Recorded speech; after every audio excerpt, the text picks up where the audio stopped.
चलिए जानते हैं देश और दुनिया की सिलेक्टेड काम की और महत्वपूर्ण 25 बड़ी खबरों को सिर्फ 5 मिनट में। पर अभी तक आपने इस वीडियो को लाइक नहीं किया है तो लाइक कर दीजिए।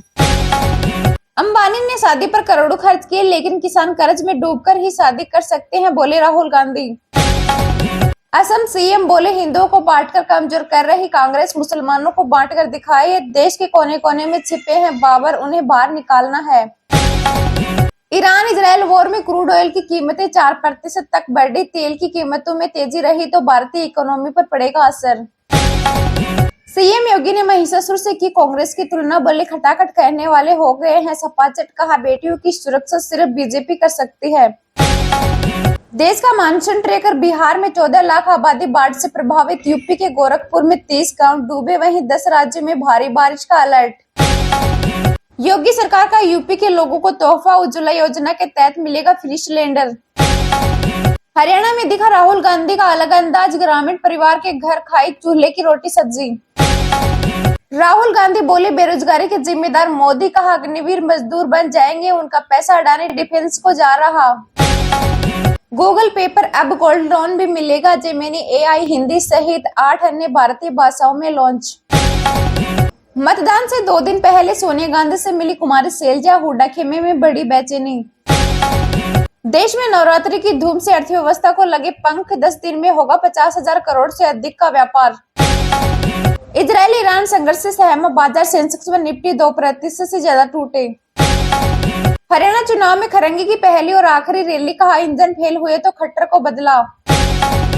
पंजाब हरियाणा में किसानों ने रोकी ट्रेनें। कहा कंगना और बिट्टू किसानों को बदनाम करने की कोशिश कर रहे। बिगड़ने लगी दिल्ली की हवा, राजधानी में हर दिन बढ़ रहा प्रदूषण। AQI बढ़ाने में 60% हिस्सेदारी पड़ोसी राज्यों की। भारत में बुजुर्गों की आबादी ने बढ़ाई, औसत उम्र 24 से 29 हुई। 2024 में 1% ग्रोथ का अनुमान, यह 73 साल में सबसे कम। महेंद्रगढ़ पहुंचे राहुल गांधी, बोले संविधान को नष्ट करना चाहती है बीजेपी व आरएसएस। ईशा फाउंडेशन को शीर्ष अदालत से राहत। कोर्ट ने पुलिस को आगे कोई भी कार्रवाई करने से भी रोका। सुप्रीम कोर्ट बोला जेल में किसी विशेष जाति के कैदियों से सीवर टैंक साफ कराना गलत, पुलिस कार्रवाई कर रही। हिजबुल्लाह चीफ नसरुल्लाह के दामाद की मौत का दावा। सीरिया में इजराइल के हवाई हमले में मौत। सेंसेक्स 1800 अंक गिरा, वहीं निफ्टी 25,250 से नीचे आया। वहीं निवेशकों को 11 लाख करोड़ रुपए का लगा चूना।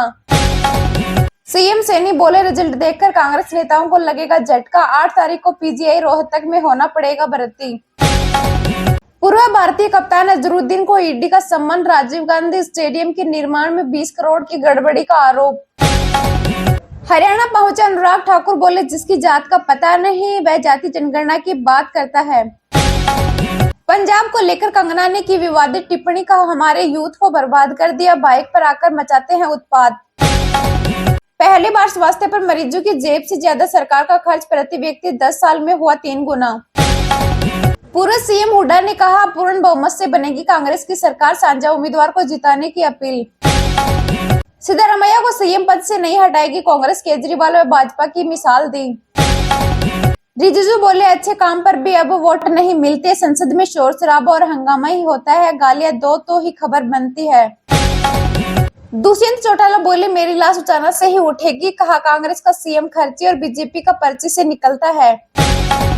विनेश फोगाट बोली मैंने पीएम मोदी से बात नहीं की, ओलंपिक डिस्क्वालिफिकेशन के बाद कॉल आई थी। जेल से बाहर निकले राम रहीम का पहला संदेश। अपने अपने घरों में रहे श्रद्धालु, पूरे हरियाणा में नाम चर्चा बुलाई। कानूनी कार्यवाही के लिए किशोर की आयु सीमा 14 साल की जाए। अदित पवार का केंद्र सरकार को पत्र। सुप्रीम कोर्ट ने CAQM को लगाई फटकार। कहा पराली जलाने से रोकने के लिए कुछ नहीं किया। महाराष्ट्र सरकार का दावा, लड़की बहन योजना के लिए पर्याप्त फंड मौजूद। राष्ट्रपति ने साइबर हमले को राष्ट्रीय सुरक्षा के लिए बड़ा खतरा बताया। कहा मजबूत प्रणाली जरूरी। मानवता के लिए हथियारों से कहीं ज्यादा बड़ी ताकत, अहिंसा। गांधी जयंती पर संयुक्त राष्ट्र प्रमुख का बयान। सीएम सैनी ने कांग्रेस पर साधा निशाना। कहा सूत है न कपास, लठम लटा हो रही है कांग्रेसी। मंदिर हो या दरगाह, सड़क के बीच धार्मिक संरचना बाधा नहीं बन सकती, सुप्रीम कोर्ट की सख्त टिप्पणी। पूर्व सीएम खट्टर ने जन आशीर्वाद रैली को किया संबोधित, बोले कांग्रेस भ्रम फैला रही है, इससे दूर रहना। उद्धव ठाकरे बोले न्यायपालिका से नहीं मिला इंसाफ, अब जनता की अदालत में होगा फैसला।